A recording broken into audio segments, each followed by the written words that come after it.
नमस्कार दोस्तों, जैसा मैंने पिछले वीडियो में आपसे मुखातिब हुआ था, उस वक्त मेरी चर्चा ये थी कि वर्तमान युग में जो ग्रामीण एरिया के बच्चे हैं, वो बच्चे जब 10th क्लास पास करते हैं तो 10th क्लास के बाद में उन्हें कैरियर चुनने में जहां सबसे बड़ी परेशानी होती है, वहां पर वो सबसे ज्यादा दिग्भ्रमित होते हैं। जिसके कारण आज मैंने बहुत सारे ऐसे बच्चे देखे हैं जो केवल अपने एक गलत क्लिक की वजह से, एक गलत चयन की वजह से उन्होंने अपनी पूरी दिशा और दशा दोनों में बदलाव कर दिया। क्या होता है जब आप 10th क्लास पढ़ रहे होते हैं? 10th क्लास में पढ़ते वक्त सबसे बड़ी चीज ये प्रेशर होता है 10th क्लास के मार्क्स।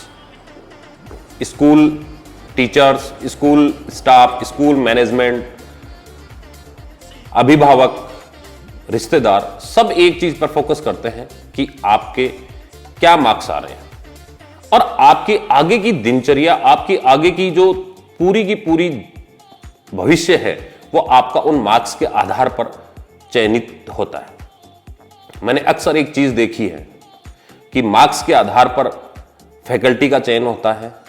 जैसे अपन मुख्यतः अगर अपन बात करें कि 4 फैकल्टी के बारे में ग्रामीण परिवेश में लोगों को पता होता है कि 11वीं क्लास में हमें प्रवेश लेना है, तो उस वक्त हमारे पास 4 मुख्य फैकल्टियां होती हैं जिन्हें अपन साइंस, आर्ट्स, कॉमर्स या एग्रीकल्चर के रूप में जानते हैं।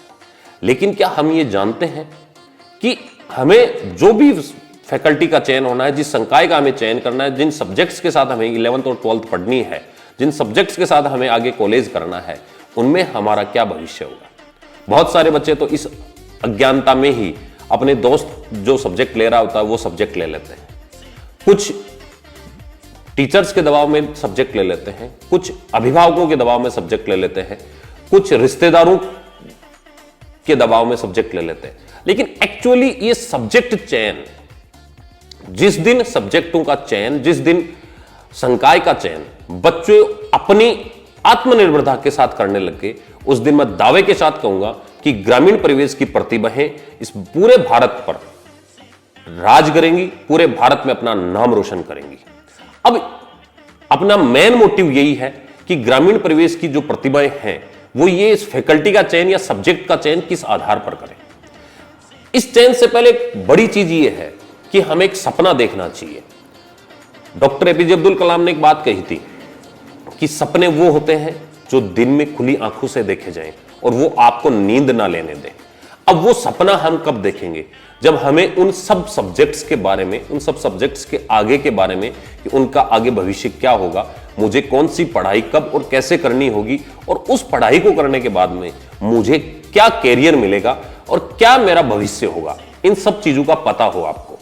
10th क्लास के बच्चों से जब बात करने जाएं तो 10th क्लास के बच्चों को हम ये पूछें कि आईएएस क्या होता है, आईपीएस क्या होता है, नीट क्या होता है, जेईई क्या होता है, एयरफोर्स नेवी क्या होता है, तो इनमें जो बहुत सारे, पॉलिटेक्निक क्या होता है, बीटेक क्या होता है, एमएस क्या होता है, एमडी क्या होता है, एमबीए क्या होता है, एमसीए क्या होता है, ऐसे बहुत सारे ऐसे नाम हैं जो बहुत कम बच्चे होते हैं जो उनके बारे में जानते हैं। अब उनके बारे में जानना, जब आप एक बार एक आईएएस की पूरी दिन की दिनचर्या एक बच्चे के साथ, एक बच्चे को दिखाएंगे, एक बच्चे को समझाएंगे, एक बच्चा जब एक बार एक दिन के लिए अगर आईएएस बनकर सोचेगा और उस जिंदगी को समझेगा, उसके बाद में उसे पता चलेगा कि आईएएस क्या होता है। एक बच्चा डॉक्टर की पूरी जिंदगी को, पूरी जीवनी को देखेगा कि एक दिन भी उसके दिनचर्या में अगर उसके साथ बैठ के देखेगा कि डॉक्टर की लाइफस्टाइल क्या होती है, एक इंजीनियर की लाइफस्टाइल क्या होती है, एक कंपनी के सीईओ की लाइफस्टाइल क्या होती है, एक एयरफोर्स के सैनिक की लाइफस्टाइल क्या होती है, एक आर्मी के सैनिक की लाइफस्टाइल क्या होती है, एक बिजनेसमैन की लाइफस्टाइल क्या होती है। क्योंकि हर चीज हर व्यक्ति के लिए नहीं होती है। हर स्टूडेंट आईएएस नहीं बनता तो हर स्टूडेंट बिजनेसमैन नहीं बनता, हर स्टूडेंट टीचर नहीं बनता। ये सब हमें तब पता चलेगा जब हम उनकी लाइफस्टाइल को हम देखेंगे, बहुत नजदीक से देखेंगे, और उसके बाद में हमें इस चीज का पता चलेगा कि हमें आगे क्या करना है। और आगे हमारा सपना उसी चीज पर डिपेंड करेगा कि हम क्या बनना चाहते हैं। अब ये चीजें हम बच्चों को ये कहेंगे, 10th क्लास के बच्चे को जब ये कहा जाता है कि बेटा तेरे को आईएएस बनना है, वो कहेगा कि सर आईएएस थोड़ा सा टफ जॉब होता है, बताइए आप।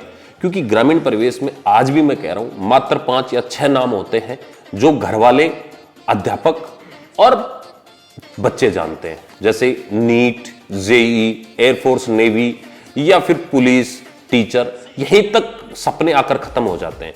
लेकिन इनके बाहर भी बहुत बड़ी दुनिया है, बहुत बड़े ऐसे कोर्सेज हैं जिनके बारे में हमें सोचना है। और मैं इसी मुद्दे के साथ आप लोगों से लगातार मुखातिब होऊंगा कि हर दिन आपको एक नए कोर्स के बारे में, कि आप 10th के बाद में आप कौन सा सब्जेक्ट लें और सब्जेक्ट के बाद में आप कौन से फील्ड में कौन सा कोर्स करें। अगर आप बीटेक करें तो बीटेक में क्या क्या ब्रांचेज होती हैं, आप अगर मेडिकल में जाएं तो मेडिकल में आप एमबीबीएस करने के बाद में आगे कौन कौन से स्पेशलाइजेशन होते हैं, अगर आप एमबीए करें तो एमबीए में कौन कौन से स्पेशलाइजेशन होते हैं, आप एमसीए करें, आप बीसीए करें, आप बीएससी आईटी करें, आप एमएससी आईटी करें, आप जनरल बीएससी करें, जनरल बीएससी में भी आप पास कोर्स करें या फिर ऑनर्स कोर्स करें, ऐसी बहुत सारी चीजें हैं। आप पॉलिटेक्निक करें, आप आईटीआई करें या फिर आप कोई और स्किल डेवलपमेंट का कोर्स करें। क्योंकि हर बच्चे का, आज हमारी जो शिक्षा व्यवस्था है, मुझे बड़ा खेद है कि आज की शिक्षा व्यवस्था इस तरीके की है कि वहां पर हम केवल और केवल साक्षर लोगों को भी शिक्षित करने में अग्रसर हैं। जो बच्चा थोड़ा बहुत पढ़ा लिखा होता है, वो बच्चा थोड़ा बहुत लिखता जानता है, वो 10th क्लास पास कर लेता है, वो 12th क्लास पास कर लेता है, वो बीए कर लेता है और बीए करने के बाद में वो एक शिक्षित बेरोजगार की श्रेणी में आ जाता है। वहीं पर हमारे पास बहुत सारी स्किल डेवलपमेंट की भी जो सरकारों की जो योजनाएं हैं उनके बारे में हम नहीं ध्यान देते हैं। वहां से वो अपना बिजनेस भी स्टार्ट कर सकता है। तो इन सभी चीजों के लिए हम आगे आपको हर बार एक नए फ्लेवर में, एक नए क्लेवर में आपको एक नए नए कोर्सेज के बारे में हम बताएंगे। आज के लिए इतना ही। जय हिंद।